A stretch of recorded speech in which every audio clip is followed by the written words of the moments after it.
सहना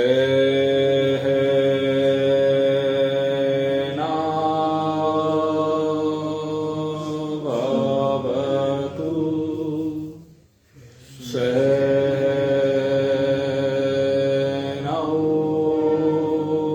भुनक्तु सह वीर्यं करवावहै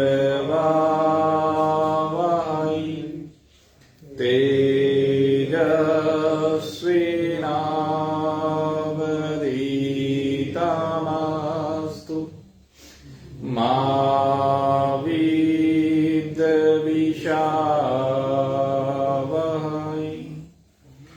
ॐ शान्तिः शान्तिः शान्तिः।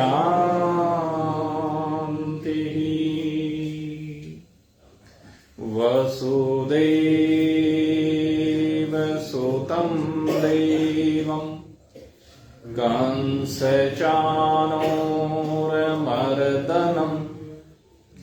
देवकी परमानन्दं कृष्णं वन्दे जगद्गुरुं।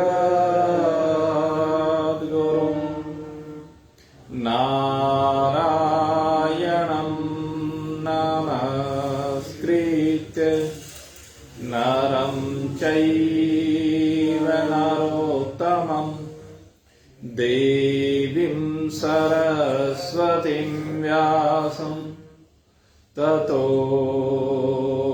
जयम् उदीरयेत्। अखण्डमण्डलाकारं व्याप्तं येन चराचरं तत्पदं दर्शितं येन तस्मै श्रीगुरुवे नमः।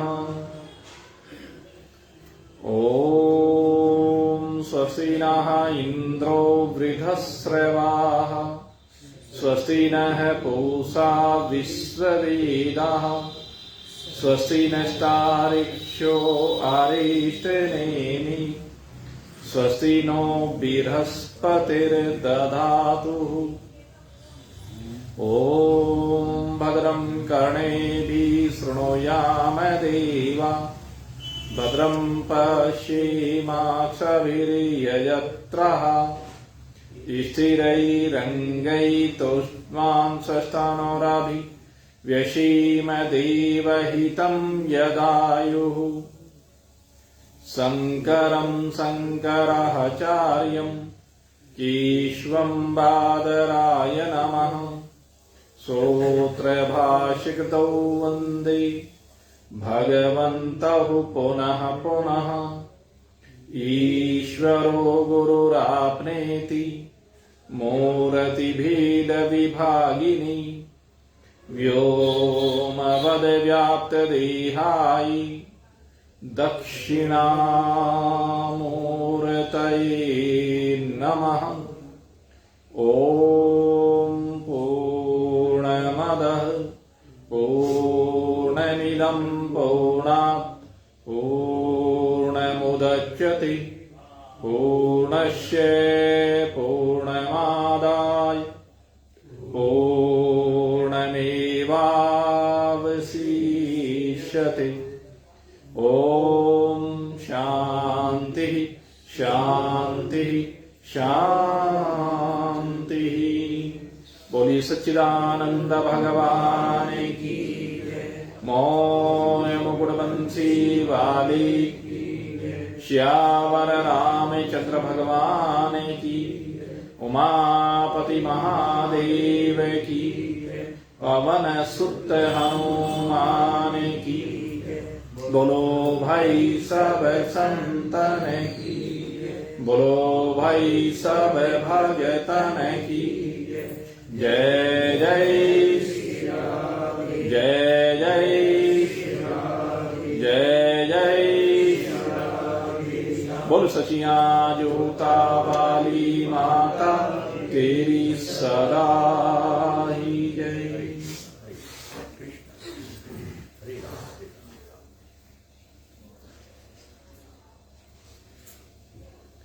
नित्य निरंतर भगवद प्रेम के भावों से संयुक्त होकर अपने जीवन को कृत करने के इच्छुक जिज्ञासु वृंद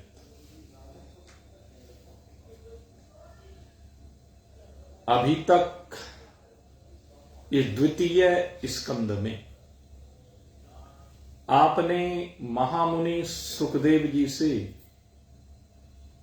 उस उपदेश को प्राप्त करने का प्रयास किया जिसके द्वारा मृत्यु के आने से पहले पहले आपका परमात्मा से योग होकर के मृत्यु की छुट्टी हो जाए, मृत्यु को आप प्राप्त ना हो, अपितु मृत्यु आपकी दासी बन जाए। ये परमात्मा के साथ जो हमारा योग है, योग माने जुड़ना, योग माने मिलना, योग माने जब कोई भी दो प्राणी वस्तु इत्यादि मिलते हैं तो वो मिलकर के एक हो जाते हैं, इसी को योग कहा गया है। जब आप परोपकार की भावना से संयुक्त होकर पुण्य कर्मों से जुड़ते हैं तो आप पुण्यात्मा हो जाते हैं। पुण्य जमा आत्मा इजिकल टू पुण्यात्मा, एक हो गए। जब आप तमोगुण की अधिकता होने पर पापों से जुड़ते हैं तो पापात्मा हो जाते हैं।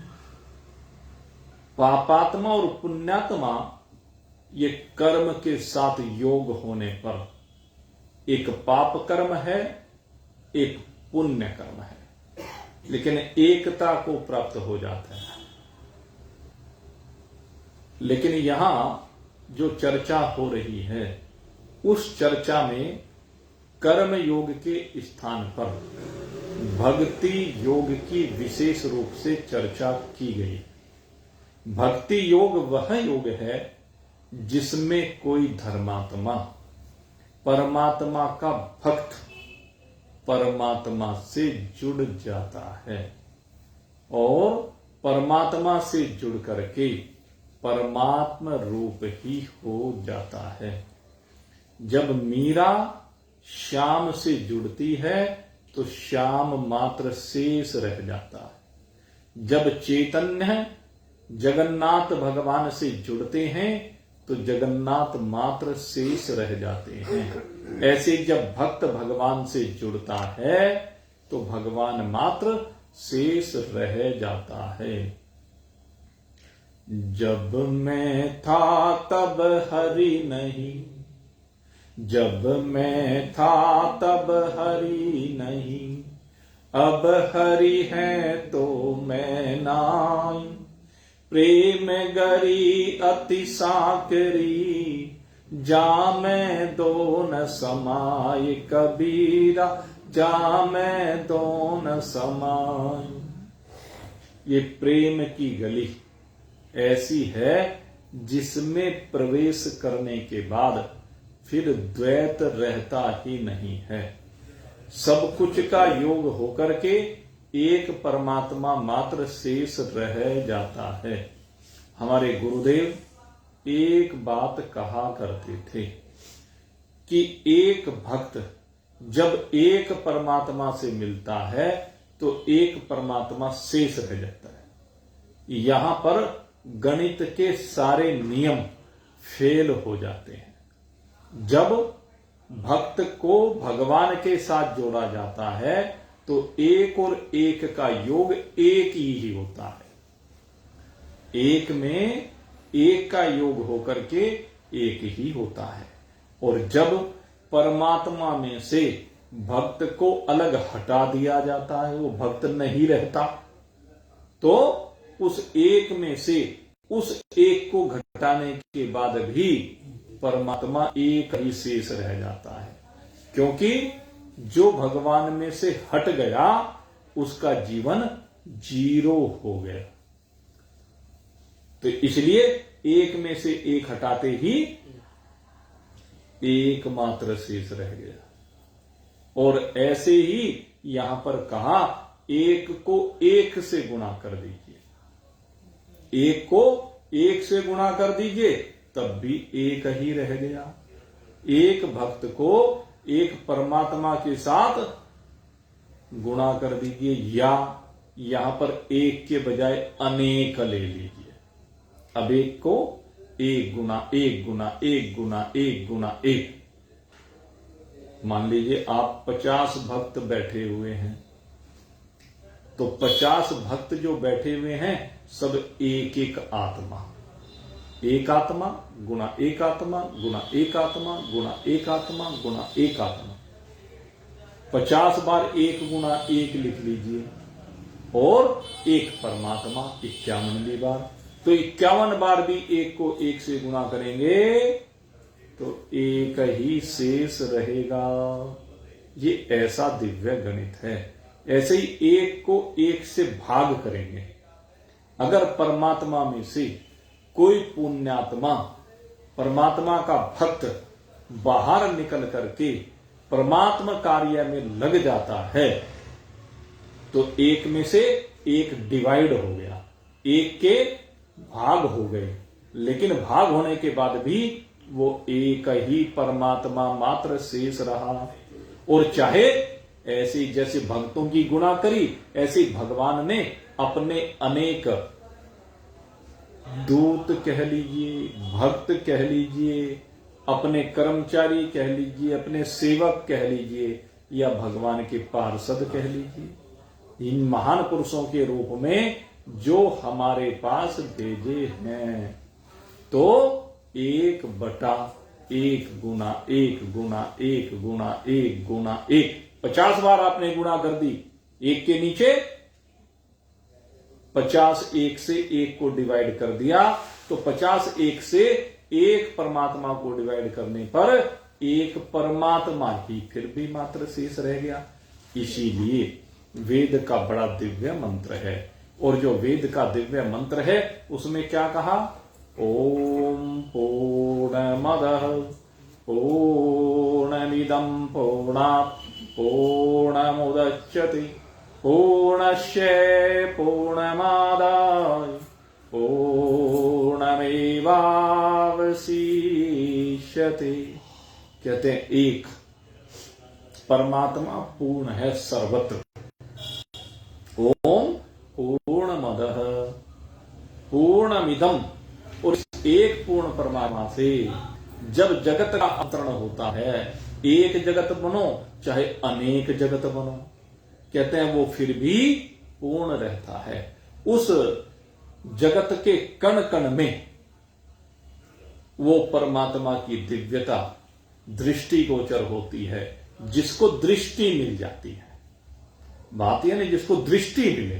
कौन सी दृष्टि? ज्ञानमयी दृष्टि, जो सुखदेव जी की है। ये ज्ञानमयी दृष्टि है, और इस ज्ञानमयी दृष्टि के द्वारा एक परमात्मा से ये जगत चाहे जितने प्रकट हो जाएं, अनंत कोटि ब्रह्मांड कहा गया, अनंत कोटि ब्रह्मांडों के प्रकट होने के बाद भी वो परमात्मा एक ही रहता है। ओम पूर्णमदः पूर्णमिदं पूर्णात् पूर्णमुदच्यते, क्योंकि सूत्र है पूर्ण से सदा पूर्ण की ही उत्पत्ति होती है, पूर्ण से पूर्ण की उत्पत्ति होती है। इसलिए एक पूर्ण परमात्मा से अनेक पूर्ण ब्रह्मांडों का प्रकटन हो गया, और ये सारे के सारे सर्व खलविदम ब्रह्म रूप से विराजमान हैं। और फिर आगे कहा, पूर्णस्य पूर्णमादाय पूर्णमेवा अवशिष्यते। और बाद में क्या होता है, जब प्रलय की बात होती है, जब ज्ञान की बात होती है, महाप्रलय, आत्यंतिक प्रलय, अनेक प्रकार से प्रलय को कहा गया। तो ये प्रलय क्या है? प्रलय शब्द का संधि विच्छेद कीजिए, पर जमा लय, प्रलय इसे कहते हैं। प्रलय का मतलब विनाश नहीं है। हम क्या कहते हैं? प्रलय का मतलब विनाश कहते हैं, संहार कहते हैं, महाप्रलय हो गई। इसका मतलब क्या है? गलत सोच है। इसका मतलब है पर जमा लय। ये जो कुछ पर से प्रकट हुआ था वो पर में ही लय को प्राप्त होकर के पर मात्र ही शेष रह गया। पूर्णस्य पूर्णमादाय पूर्णमेवा अवशिष्यते। जो पूर्ण से प्रकट हुआ ये पूर्ण जगत है, ये पूर्ण परमात्मा में लय होकर के पूर्णमेवा अवशिष्यते। एक पूर्ण परमात्मा मात्र ही शेष बच गया, उसके अलावा और कुछ भी शेष रहता नहीं है। तो एक परमात्मा मात्र है, परमात्मा के अतिरिक्त और कुछ है ही नहीं। वास्तविकता केवल एक परमात्मा की है। तो इस एक परमात्मा को आप अपने आप में अनुभूत कीजिए। इस एक परमात्मा के साथ योग करने के लिए अनेकानेक सिद्धांत हमारे मनुष्यों ने, हमारे शास्त्रों ने हमें प्रदान किए हैं। कहने लगे जी ये अनेकानेक क्यों दिए, एक ही क्यों नहीं दे दिया? आप अन्य धर्मों को देखें, बस एक पुस्तक है। अच्छा एक बात बताओ, आप जब अपने बालक को विद्यालय में पढ़ने भेजते हैं तो क्या आपका बच्चा एक सब्जेक्ट अगर मात्र पढ़े तो क्या उससे कामयाबी मिल सकती है? उसे सब तरह से अनेक पुस्तकों का अध्ययन करा करके पारंगत किया जाता है सब विषयों में। हाँ ये बात जरूर है, आखिर में सब विषय जाकर के एक जगह पर ही उनको मिला दिया जाता है, केंद्रित कर दिया जाता है, अंत में यही है। लेकिन समझना सब प्रकार से पड़ेगा। तो वेदांत का जो ज्ञान है वो कहते हैं इधर के रास्ते से भी, इधर के रास्ते से भी, कहते हैं उलट पुलट के सब कुछ तो हर तरीके से देख ले, और सब तरह से देखने के बाद सब तरह से जब तू समझ जाएगा तो तेरे सब प्रकार के संशय निवृत्त हो जाएंगे। नहीं तो संशयों की निवृत्ति नहीं होती, संशय बने रहते, एक से काम नहीं चलता। इसलिए वेदों का अध्ययन भी अनिवार्य है। फिर वेदों का विस्तार किया गया अनेकानेक मनीषियों के द्वारा, अनेकानेक विस्तारकों के द्वारा। एक एक वेद के मंत्र के ऊपर एक एक पुस्तक लिख दे। उस एक मंत्र को समझाने का तरीका है, तो पता नहीं किसके द्वारा समझ में आ जाए। मान लीजिए बच्चा मैथमेटिक्स पढ़ता है, अब मैथमेटिक्स पढ़ाने वाले शहर में 20 टीचर हैं सपोज।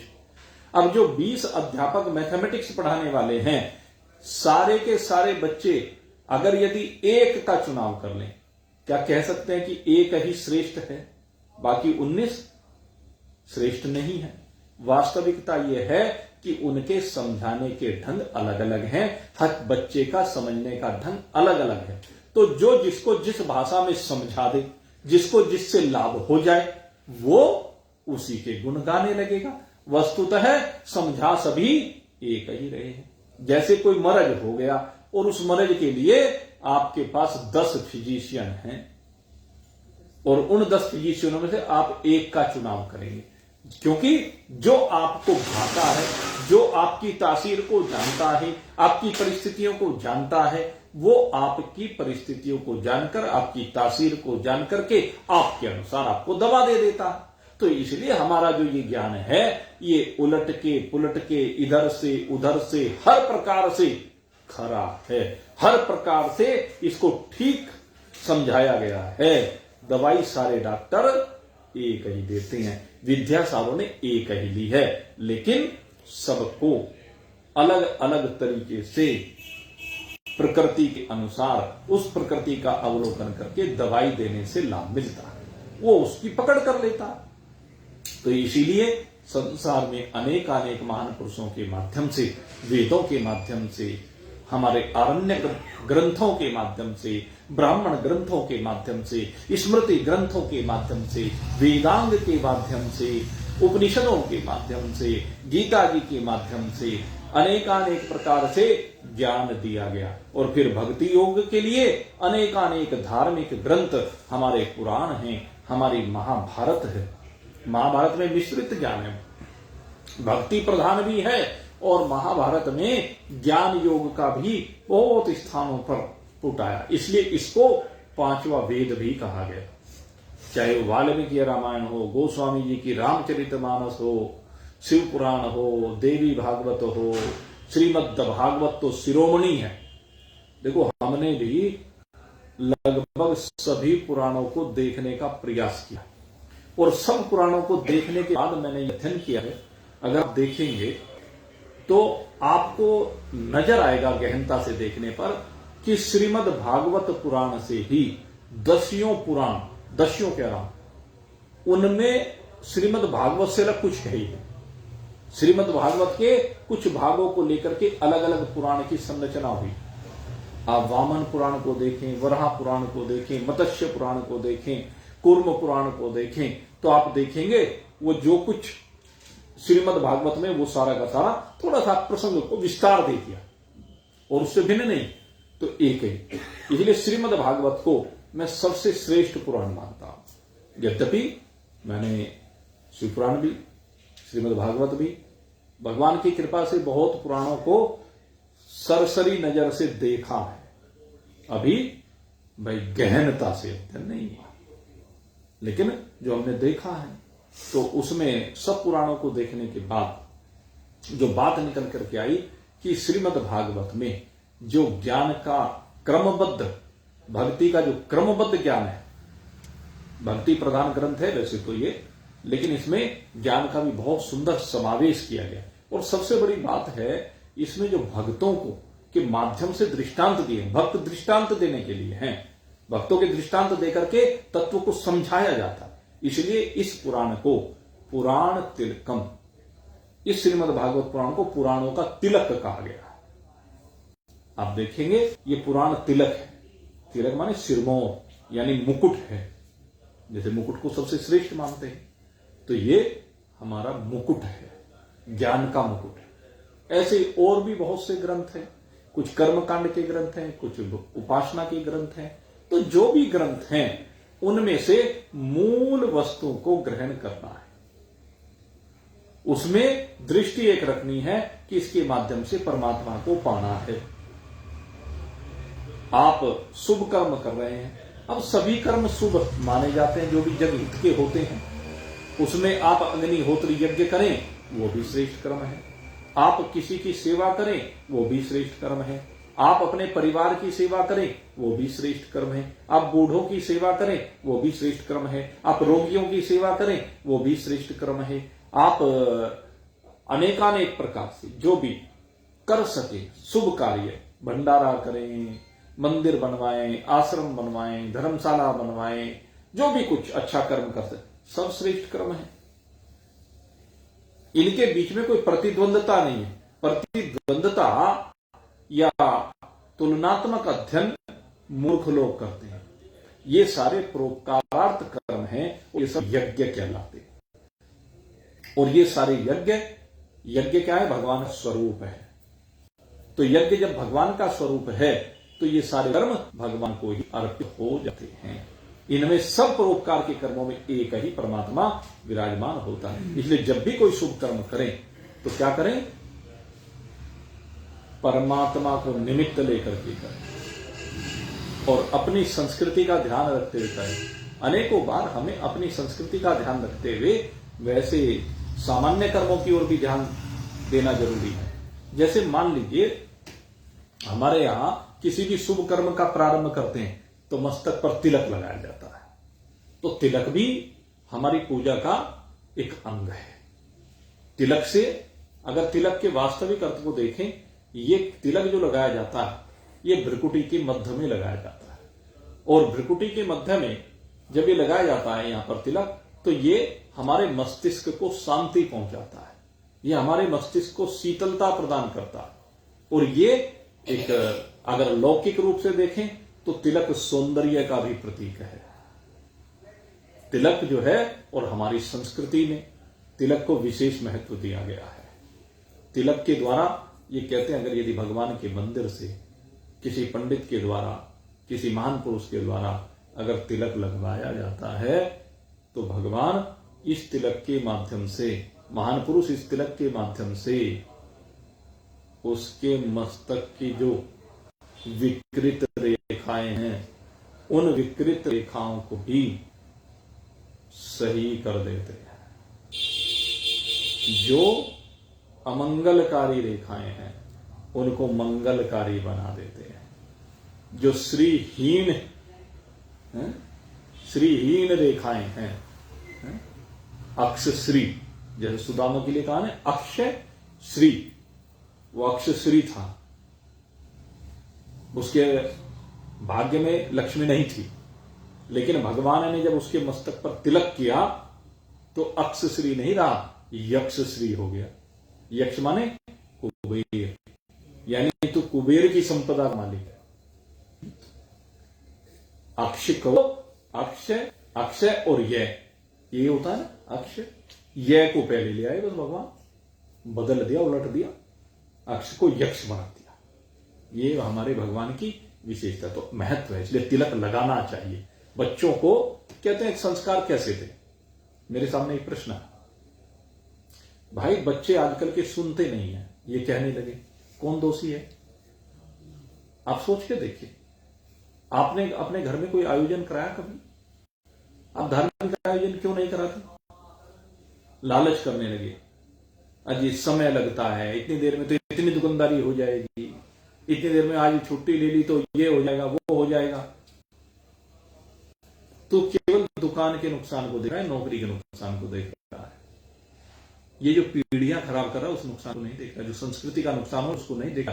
जिस दिन वो पाप कर्म करके तेरे पास आएगा ना, तेरी जान बचानी भारी हो जाएगी, सारी संपत्ति दांव पर लगाएगा, तब भी वो इज्जत बचने वाली नहीं है, सारी इज्जत करेगा।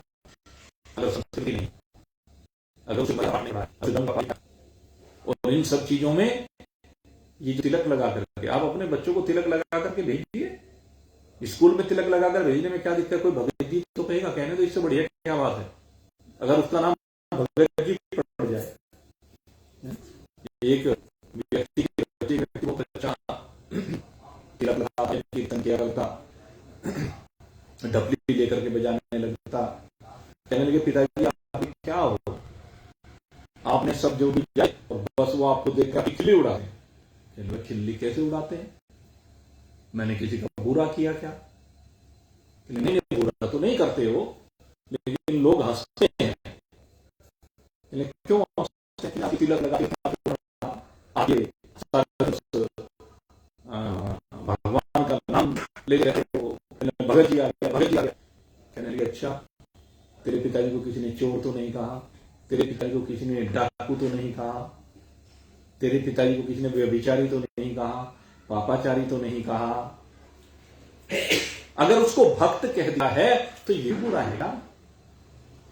देख, उपाधि भक्त होने के लिए तो जन्म जन्म यत्न करना पड़ता है, और तेरे पिताजी का अगर भगत जी पड़ गया, इससे बढ़कर के कुछ हो नहीं सकता। तो मेरे मित्रों, अपनी संस्कृति को जीवित रखिए। आवश्यक है मस्तक पर तिलक लगा हुआ, सिर पर जो लड़के हैं उनको भी चोटी होनी चाहिए, चोटा कहते थे, वो होना चाहिए, हाथ में कलावा बंधा होना चाहिए।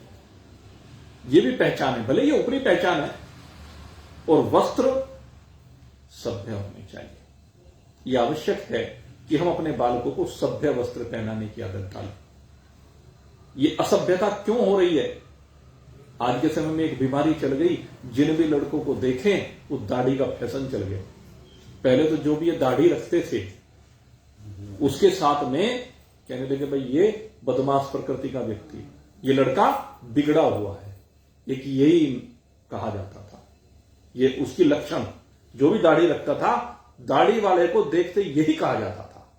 एक दाढ़ी होती है, महान पुरुषों की होती है, वो भी रखते हैं, लेकिन वो दाढ़ी अलग तरह की होती है। अब ये दूसरे धर्मों के अनुसार, दूसरे धर्मों की नकल करते हुए उन्होंने अपने को छोड़ करके दूसरे के स्वीकारने शुरू कर दी। यही तो पतन का कारण है। दूसरे तो आपको जानबूझ करके इस ओर आकर्षित करते हैं, वे तो चाहते हैं कि आपका धर्म भ्रष्ट हो। आप तो, लेकिन आपका दायित्व है, जिस समय बच्चा आपके अधिकार में है उस समय आप ध्यान क्यों नहीं करते हैं? उन बच्चों को सजाते संवारते क्यों नहीं अपने तरीके से?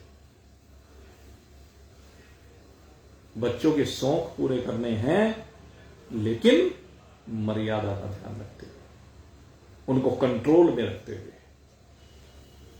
आप रोज देखते हैं छोटी छोटी सड़कों पर मोटरसाइकिल लेकर के बच्चे फिरते हैं। जब वो मोटरसाइकिल लेकर के फिरते हैं, आपने तो दी है ना मोटरसाइकिल उनको? कभी ये देखा है कि वो कैसे लेकर जा रहा है मोटरसाइकिल? क्या उसकी उम्र चलाने की है उसकी? क्या उसके अंदर इतना दिमाग है? क्या वो अपने बच्चों के साथ, अपने मित्रों के साथ जाकर के उस मोटरसाइकिल से क्या कर रहा है आपने देखा है कभी? आपने उसके हाथ में कीमती मोबाइल दे दिए, ये मोबाइल का वो क्या कर रहा है आपने देखा है कभी? उसके ऊपर नजर रखी है कभी? चिंतन करके देखें, संस्कार कहां से रहेंगे? संस्कार आपको देने हैं, और देने के साथ साथ आपको ध्यान रखना है, पूरा ध्यान रखना है उसका हर तरह से। और उसके लिए अपने घरों के माहौल को आप लोग कैसा बनाए? धार्मिक। आप मान लीजिए घर में अपने आप ही पूजा करते हैं, तो जब आप पूजा कर रहे हैं तो बोल कर क्यों नहीं कर रहे हैं? कि नहीं जी वो तो ड्रामा सा लगता है जब हम बोल के पूजा करते हैं। ड्रामा नहीं है, ये दूसरे को प्रेरणा देने का तरीका है। आप आरती बोल रहे हैं, जोर से बोलिए, जोन सा नहीं कर रहा है उसके कान में तो पड़ेगी। सोच के देखो, आप भगवान का भजन कर रहे हैं, कोई भी भजन गुनगुना रहे हैं, कोई मंत्र गुनगुना रहे हैं, बोलिए जोर से। अरे उसका एक काम तो हो रहा है कि उसके कान में तो पड़ रहा है, और जब कान में पड़ेगा तो उसकी याद हो जाएगा, जब बार बार सुनेगा, बार बार सुनेगा। और देखो भाई, हम तो आपके सामने जीते जागते प्रमाण हैं। हमारी माता जी जिंदगी में जब तक बिल्कुल खाट पर नहीं पड़ गई, तब तक कभी भी मंदिर में जाना नहीं छोड़ा। रोज मंदिर में जाया करती थी, और अपनी जिंदगी में शायद एक दिन भी उनकी जिंदगी का हमारी याद में ऐसा नहीं होगा जिस दिन उन्होंने रामायण ना पढ़ी हो, जिस दिन गीता ना पढ़ी हो। जब वो बिस्तर पर भी लेट गई तो उस समय वो नहीं पढ़ सकती तो हमने पढ़ के सुनाई, रोज सुनाई। एक दिन, जिंदगी का एक दिन भी ऐसा नहीं रहा हमारी याद में कि उनको गीता और रामायण ना सुनाई हो। चाहे कुछ भी हो, घर में कुछ भी काम हो, लेकिन उन्होंने अपने इस काम को कभी नहीं छोड़ा। तो वही चीज कानों में पड़ती रही, वही चीज याद होती रही, वहीं से प्रेरणा मिलती रही। अरे बनाओ तो सही माहौल को, आप तो बनाओ अपने स्तर से जितना बना सकते हैं। तो मेरा कहने का मतलब है, ये बहुत जरूरी है सबको संस्कारित करना, क्योंकि संस्कार विहीन जो समाज हो गया है, जो केवल अपनी कामनाओं को पूर्ण करने के लिए तोड़ रहा है। मेरे मित्रों, कामनाओं के साथ साथ दायित्व बोध भी होना चाहिए। जब तक दायित्व बोध नहीं होता, तब तक गृहस्थ का आनंद नहीं आता। गृहस्थ की शोभा दायित्व बोध होने से ही है, अन्यथा तो भाई पशु पक्षी भी जीते हैं। इसलिए अपने को बदलिए। और आज आपके सामने ये कर्म योग का ही विषय आ रहा है। यद्यपि ये विषय वेदांत का नहीं है। वेदांत में तो कामनाओं को निवृत्त करने की बात की गई है, लेकिन क्या है कि जो गृहस्थ लोग हैं, अब गृहस्थियों के लिए तो भाई सब चीजों की आवश्यकता है। अब वे वस्तुएं जो गृहस्थ में चाहिए, उन आवश्यकताओं की पूर्ति किस प्रकार से हो, सुखदेव मुनि इस विषय के ऊपर भी चर्चा कर रहे हैं। परीक्षित को यह भी समझा रहे हैं। अब परीक्षित आया तो है अंतकाल में, भाई किस तरह से परमात्मा की प्राप्ति हो, यह तो बता दिया उन्होंने। अब यह प्रश्न तो नहीं पूछा था, लेकिन ये बताना क्यों चाहते हैं? इसके पीछे भाव यह है कि हो सकता है अब भी कहीं अंदर कोई कामना बाकी रही, तो कहते हैं इसलिए मैं सारे प्रलोभन दे करके देख लेता हूं, इसको बता देता हूं, ये करेगा तो ये मिल जाएगा, ये करेगा तो ये मिल जाएगा। और गृहस्थी को तो भाई शुरुआत में सबको चाहिए। अब मान लीजिए जब उदर पूर्ति करनी है, अब उदर पूर्ति जब करनी है तो उदर पूर्ति करने के लिए कुछ ना कुछ काम तो करना पड़ेगा ना। कुछ काम करेंगे तो तभी अर्थ संचय होगा, अर्थ संचय होगा तो घर के खर्च निकलेंगे, आगे की जो दायित्व हैं उनका निर्वहन होगा। इसलिए अर्थ की आवश्यकता है। तो उस अर्थ को हम किस प्रकार से प्राप्त कर सकते हैं? अस्त्र की आवश्यकता है, वस्त्र की आवश्यकता है, संसार में संसार जैसा रहने के लिए बहुत चीजों की आवश्यकताएं हैं। और यहां किसी विषय को नहीं छोड़ा। आपकी जो भी कामना हो सकती है उस सब कामना के ऊपर यहां सुखदेव जी ने चर्चा की है। सबकी, क्योंकि कहने लगे छोड़ू नायक भी हो सकता है इसके मन में कहीं पर कोई सी सूक्ष्म वासना बैठी हुई हो, वो निकल आए इस बहाने से, तो परीक्षण भी करना चाहते हैं उसके वैराग्य का, उसके त्याग का परीक्षण भी करना चाहते हैं। इसलिए श्री सुखदेव मुनि अब यहां पर बहुत सुंदर विषय उठा रहे हैं। और सबसे पहले जो उन्होंने प्रारंभ किया है इस कामनाओं को, तो क्या कहा? ब्रह्म वृचस्य कामास्तु यजेत ब्रह्मणस्पतिम इंद्रमिंद्र कामास्तु प्रजा काम प्रजापतिन। कहते हैं जो ब्रह्म तेज का इच्छुक हो, ब्रह्म तेज का, सबसे पहले विषय ब्रह्म तेज की बात की, नीचे की बात नहीं की। देखो शुरुआत कहां से कर रहे हैं। सुखदेव जी अगर कामनाओं की भी बात कर रहे हैं तो सबसे बड़ी कामना यही होती है कि हम ब्रह्म भाव में विराजमान हो, ब्रह्म तेज से संयुक्त हो। तो कहते हैं ब्रह्म तेज कहां से मिलेगा? कहते जिसको ब्रह्म तेज की इच्छा है वो बृहस्पति का पूजन करे, वो बृहस्पति को प्रसन्न करे, वो जो भी कार्य करना चाहता है उसमें बृहस्पति को समाहित रखे। बृहस्पति से कहने का मतलब क्या है? बृहस्पति देव देवताओं के गुरु हैं, वो गुरु हैं।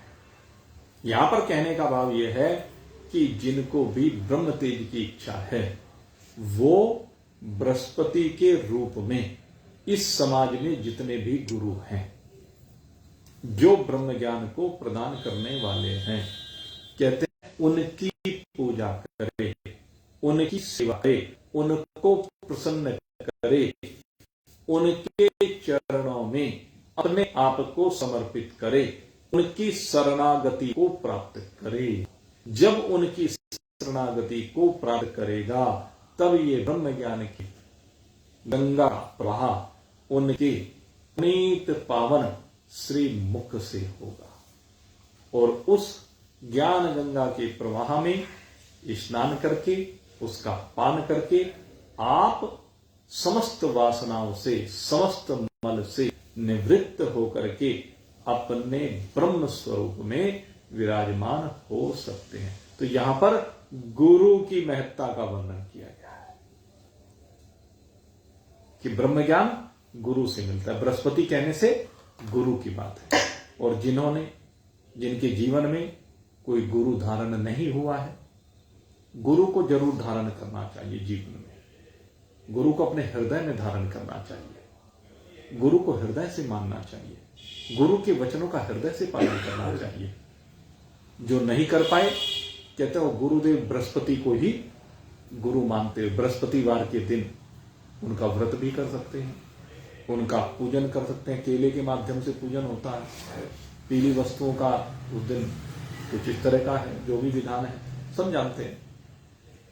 तो गुरुदेव बृहस्पति के चरणों में अपने आप को समर्पित करें। एक हमारे गुरुजी बता रहे थे एक बार कि एक जो है, एक उनकी भक्त, वो बोलती बहुत थी और बिल्कुल एकनिष्ठ भक्त थी, इसमें कोई दो राय नहीं। तो गुरुजी कहने लगे, कहने तू बोलती बहुत है, कुछ चुप भी रहा कर, मौन रहा कर। तो उसको लग गई, कहने लगे ठीक है गुरुजी, मौन रहूंगी।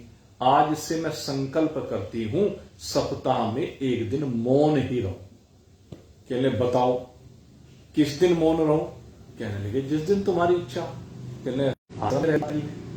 और बृहस्पतिवार के दिन मौन व्रत उन्होंने लिया, वाणी से कोई शब्द का प्रकटन उस दिन नहीं होता था। तो ये गुरुदेव को समर्पित किया अपने आप को मौन के माध्यम से। मौन जिस दिन हो जाएंगे, किससे मौन होना है? संसार से मौन होना है, संसार की चर्चा से मौन होना है, संसार के आकर्षण से मौन होना है, रूप से, शब्द से, स्पर्श से, रस से, गंध से, इनसे मौन होना है। ये है मौन। तो प्रयास कर मौन होने का। तो पहला विषय गुरुदेव हो गए। अब इसके बाद सकाम साधनाओं के ऊपर श्री सुखदेव जी चर्चा कर रहे हैं। कहते हैं जो भी व्यक्ति आगे गृहस्थ में प्रवेश करता है तो वो उसकी लालसा होती है, उसकी चाहत होती है। जब भगवान ने भी संसार को बनाया तो एको हम बहु प्रचाली है। भगवान ने भी क्या किया कि मैं एक हूं और एक से अनेक हो जाऊं। ऐसे ही जब भी कोई गृहस्थ जीवन में प्रवेश करता है तो स्वाभाविक सी एक कामना होती है कि मैं अब गृहस्थ में प्रवेश कर रहा हूं तो हम एक से अनेक हो जाएंगे। तो कहते हैं उसमें संतान की इच्छा होती है। अब दादा दादी, नाना नानी, जो माता पिता होते हैं कहने की, उनकी तो विवाह होती, सबसे पहली कामना यही होती है कि दादा बन जाऊं, नाना बन जाऊं, दादी बन जाऊं, नानी बन जाऊं, पोते का मुख देख लूं, ये भावना रहती है। तो सबसे पहली कामना यही होती। कहते इस कामना की अगर आप पूर्ति करना चाहते हैं तो इस कामना की पूर्ति कौन करेगा? कहते हैं प्रजापति करेंगे। सबसे पहले प्रजापति कौन है? ब्रह्मा जी। तो कहते हैं जो संतान की चाहत वाले हैं, संतान की चाहत की पूर्ति करने के लिए उन्हें प्रजापतियों की उपासना करनी चाहिए, प्रजापति को नमन करना चाहिए, उनकी पूजा करनी चाहिए। और एक हमारे यहां ये कहा गया कि सबसे बड़े प्रजापति, सबसे पहले प्रजापति अगर देखा जाए तो वो भगवान नारायण है, क्योंकि भगवान नारायण के नाभि कमल से ही ब्रह्मा जी का भी अभ्युदय हुआ है। तो इसलिए हमारे यहां जो कोई पुत्र की कामना चाहता है, जिसको ये चाहिए, तो संतान की कामना होती है, पुत्र की कामना होती है। कहने जिनके यहां बहुत से होते हैं, भाई कहीं कहीं लड़कियां हो गई, समाज में प्रचलन है, व्यवस्था है कि जो पुत्र नहीं, पुत्र के बिना गति नहीं, ये बहुत से लोग कहते हैं। शास्त्र मानता है, क्योंकि वंश जो आगे बढ़ता है वो पुत्र से बढ़ता हुआ हमारे यहां माना जाता है, क्योंकि लड़की को पराया धन माना गया। यद्यपि लड़की कोई ये नहीं कि वो उससे प्रेम होता है, वो सब कुछ कर सकती है, करती भी है, वो अपनी जगह है, लेकिन शास्त्र कहता है कि पुत्र अगर यदि होता है तो उससे आगे आपके वंश की वृद्धि होती है। आपकी जो बेटी है उससे दूसरे के वंश की वृद्धि नहीं है, वो दूसरे के वंश की वृद्धि करने की चली गई तो आपके वंश का वर्धन आपके बेटे से होता है। इसलिए कहते हैं पुत्र भी होना चाहिए। कहते हैं भाई पुत्र ना हो, अगर बहुत लोग ऐसे हैं तो कहते हैं उन्हें दत्तक पुत्र का हमारे यहां विधान किया गया है कि दत्तक पुत्र यानी गोद ले लेना चाहिए, सीधी भाषा में। और गोद लेने के भी अनेक तरीके हैं, माने जाते हैं बहुत। तो उसके द्वारा भी वंश परंपरा को आगे जीवित रख लिया जाता है। और इतिहास में से बहुत उदाहरण आते हैं जब गोद लेकर के राजाओं ने भी अपने वंश का आगे वर्धन किया है। आप ये देखो, लड़की तक को भी गोद लिया गया है। महारानी कुंती, ये वसुदेव जी की बहन है, ये गोद चली गई महाराज कुंती भोज के यहां, तो लड़की को भी गोद लिया जाता है। ऐसा नहीं, घर में दोनों की ही शोभा है। मेरा तो मानना यह है कि जिन घरों में लड़कियां नहीं है उनको भी लड़कियां गोद ले लेनी चाहिए। जिनके भाई नहीं है उन्हें बहन भी मानी जा सकती है, किसी को भी ये थोड़े ना, परिवार में है, अपने मित्रों में है, जानकारों में, जिनके यहां किसी भी चीज का अभाव है वो एक दूसरे से मान करके हो सकता है। आप किसी के यहाँ 2 लड़के हो गए, कहने लगा अच्छा आनंद आ गया। लेकिन अगर यदि लड़के तो हो गए और आपने जीवन में अगर किसी कन्या का दान नहीं किया ना, तो आप यहां जो लौकिक कर्म हैं वो अधूरे छोड़ करके गए। अपने हाथ से कन्या का दान अवश्यमेव करना चाहिए, यह हमारे शास्त्र का सिद्धांत है। कन्यादान एक बड़ा पवित्र कार्य माना गया। अपने यहां कन्या नहीं है तो किसी ब्राह्मण की कन्या का, शास्त्र कहता है ब्राह्मण की कन्या का अगर यदि आप कन्यादान करते हैं तो आपके लिए बहुत ही पुण्यकारी है, स्वर्ग प्रदायक है। और अन्यथा किसी भी गरीब कन्या का, वो गरीब कन्या अपने परिवार में भी हो सकती है, क्योंकि परिवारों में भी तो गरीब हो जाते हैं, कई बार उनका मिजान नहीं होता, तो वहां उस अवसर को क्यों जाने दो अपने हाथ से। तो ऐसे अवसर जरूर, और एक नहीं अनेक हो जाएं तो फिर तो सोने में सुहागा है। हमारे एक सत्संगी हैं भाई मुकेश जी, वो हर वर्ष ये जो देव उठनी एकादशी होती है, तुलसी विवाह करते हैं, उन्होंने तो अपना नियम ही बना लिया कई सालों से। हर साल 50-100 जितनी भी कन्या गरीबों की मिल जाती हैं, हर वर्ष उनका विवाह कराते हैं। और ऐसे नहीं, खूब अच्छी तरह से करते हैं, बढ़िया दावत भी करते हैं, उनको अच्छा सामान भी देते हैं, वस्त्र भी देते हैं, फर्नीचर भी देते हैं, आभूषण भी देते हैं, जितना भी अधिक से अधिक संभव है वो खूब अच्छी तरह से उन कन्याओं को विदा करते हैं। और 2 बार उन्होंने इस अवसर पर भागवत कथा का भी आयोजन करा लिया है, आप जानते हैं। तो ऐसे बहुत लोग हैं, ये पुरुषार्थी लोग। तो खैर मैं बात कर रहा था संतान की। तो संतान के लिए प्रजापति की उपासना करनी चाहिए। और एक हमारे यहां गोपाल संतान स्तोत्र, ये एक हरिवंश पुराण हमारे यहाँ एक पुराणों में, उसमें आता है गोपाल संतान स्तोत्र। जिनके यहाँ पुत्र नहीं है और वो पुत्र की कामना वाले हैं, तो मेरा मानना है, मैंने बहुत ये अपने व्यक्तिगत अनुभव के आधार पर मैं कह सकता हूं, मैंने देखा है कई लोग ऐसे आए जिन्होंने भगवान श्री कृष्ण का जब श्रीमद् भागवत कथा में अवतरण होता उस दिन जो अपनी झोली भरवा करके ले जाते हैं और गोपाल संतान स्तोत्र का पाठ करते हैं, एकादशी का व्रत करते हैं, ओम नमो भगवते वासुदेवाय का जाप करते हैं, उनके यहां कोई न कोई भगवान का भक्त जरूर आता है। ये एक प्रक्रिया है जो मैंने आपको सारी की सारी बताई है। एक प्रक्रिया वो भी है कि कुछ क्या होता है, कई बार ऐसा कुछ समस्या है, टेक्निकल प्रॉब्लम है और उसके कारण से गर्भ ठहरता नहीं है, वो नष्ट हो जाता है। तो उसके लिए जो उत्तरा ने भगवान की स्तुति की है, पाही पाही महायोगीश्वर देव देव जगतपति, भागवत में आती, मैंने ये पहले स्कंद में आई है, वो आपके सामने रखी थी।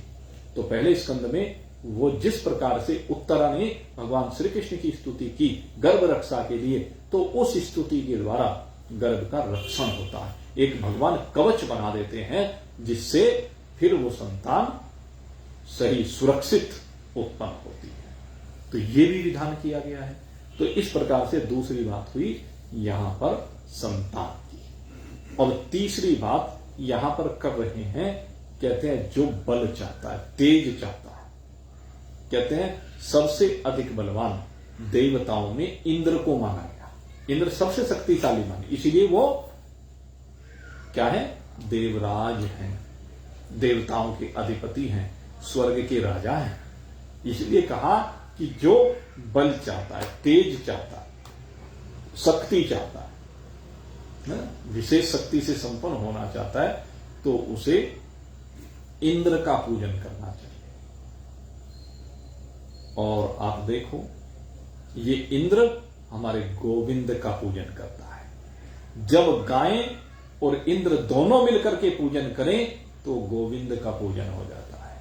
आपने देखा है जब भगवान ने गोवर्धन को धारण किया इंद्र के प्रकोप से ग्वाल बालों को बचाने के लिए, तो उस समय जब इंद्र कुछ नहीं कर पाया, संवर्तक मेघ 7 दिन तक बरस करके चले गए और वहां पानी की एक बूंद भी दिखाई ना दी, कहने लगे भाई कहां गया पानी।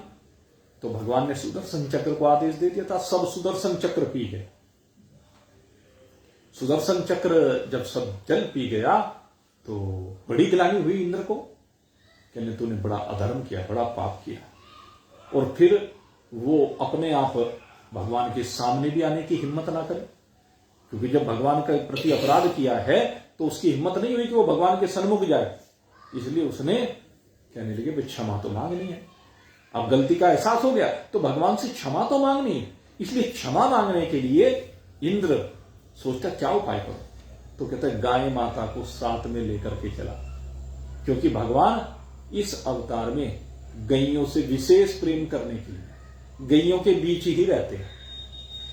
इसलिए गौ को साथ लेकर के इंद्र आया, और जब गौ को साथ लेकर के इंद्र आया तो गोविंद कह करके भगवान की स्तुति की। किसने? कामधेनु ने। कहते हैं आप हम गौओं के रक्षक बन करके आए हैं, आपने इंद्र के प्रकोप से हमारी रक्षा की है, उसी इंद्र को मैं गौ आपकी शरण में लेकर के आई हूं। प्रभु इसे अभयदान दीजिए, इसकी रक्षा कीजिए, इसके अपराध को क्षमा कीजिए, अनभिज्ञता में इसने ऐसा किया है।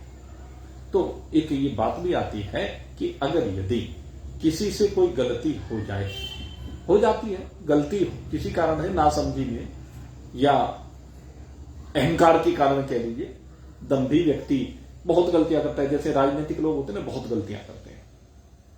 ये इनके दिमाग में एक पद का अहंकार आ जाता है, लेकिन हर व्यक्ति ऐसा नहीं होता, बहुत से व्यक्ति भी होते हैं। इनकी बोलने की जो भाषा होती है ना, वो बहुत कई बार खराब हो जाती है।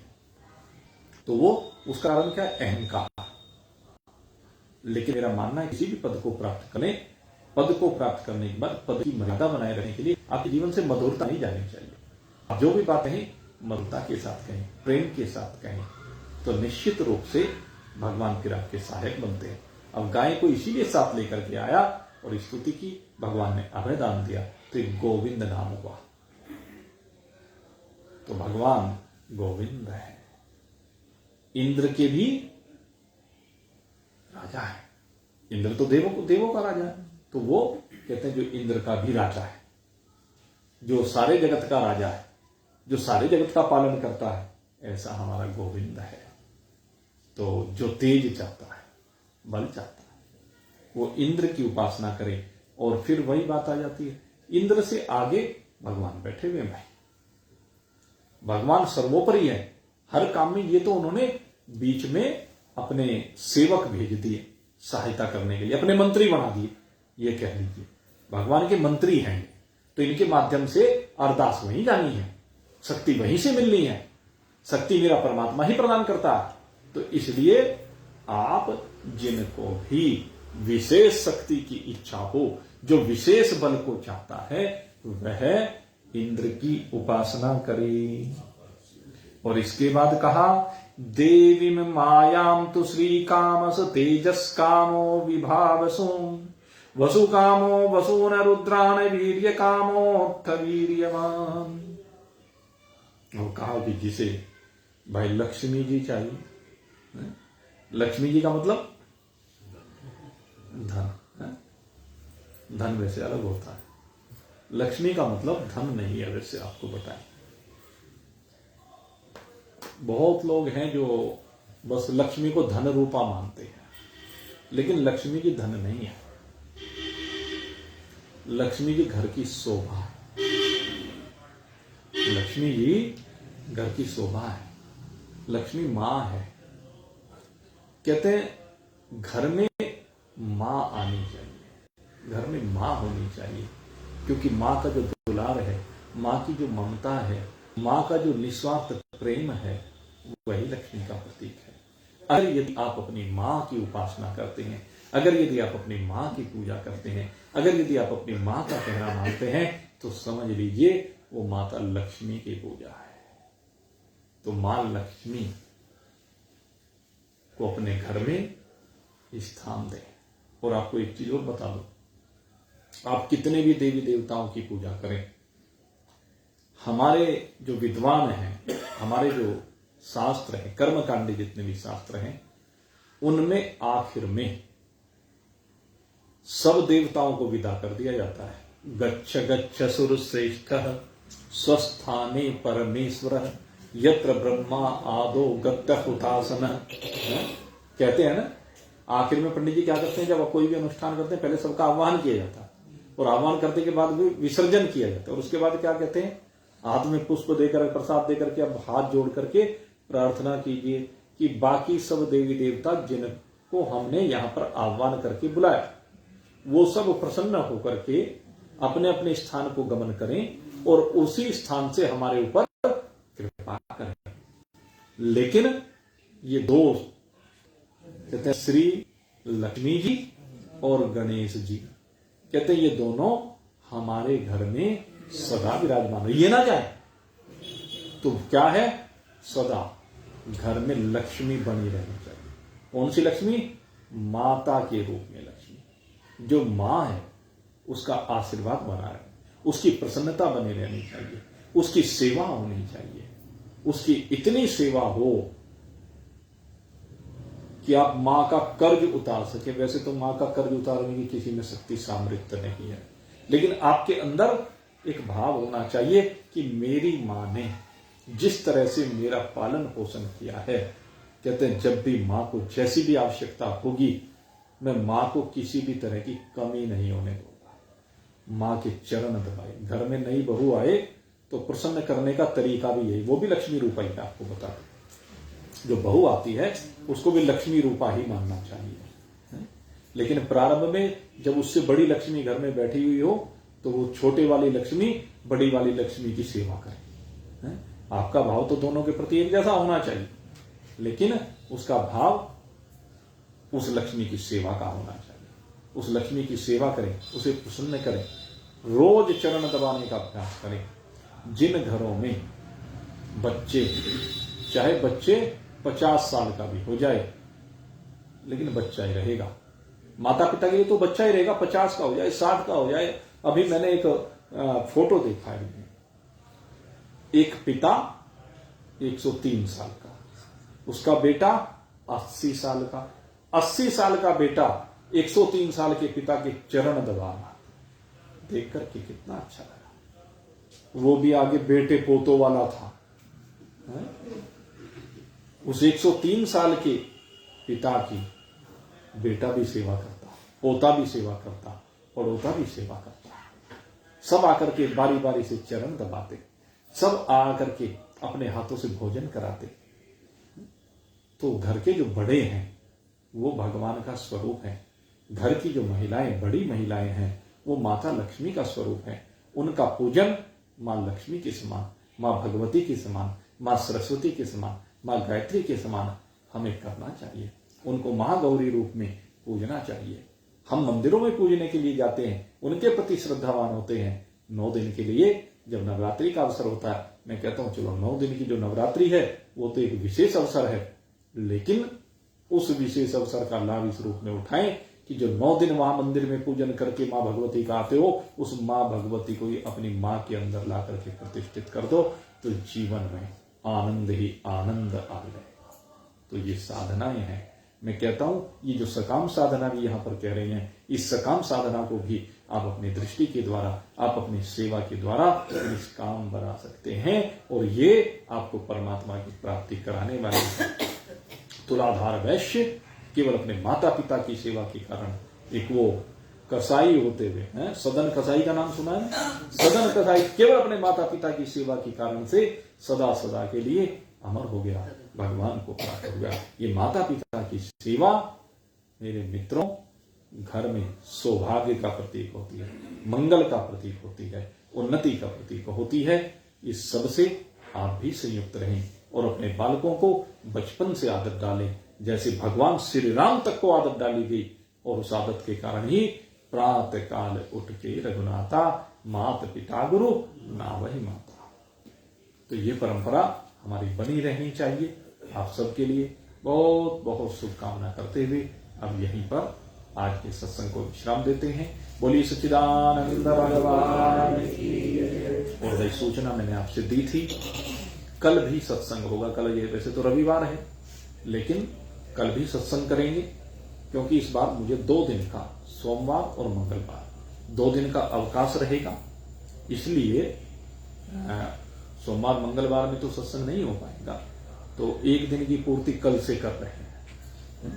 तो कल फिर आपके सामने श्री सुखदेव जी जो विषय लेकर आ रहे हैं उनकी चर्चा करेंगे 7:30 बजे से 8:30 बजे तक। ठीक समय यही है। बोलिए सच्चिदानंद भगवान की, मौर मुकुट बंसी वाले सियावर रामचंद्र भगवान की, उमापति महादेव की, पवन सुत हनुमान की। बोलो भाई सब संतन की, बोलो भाई सब भगतन की। जय जय जय जय जय जय। बोल सचिया जोता वाली माता तेरी सदा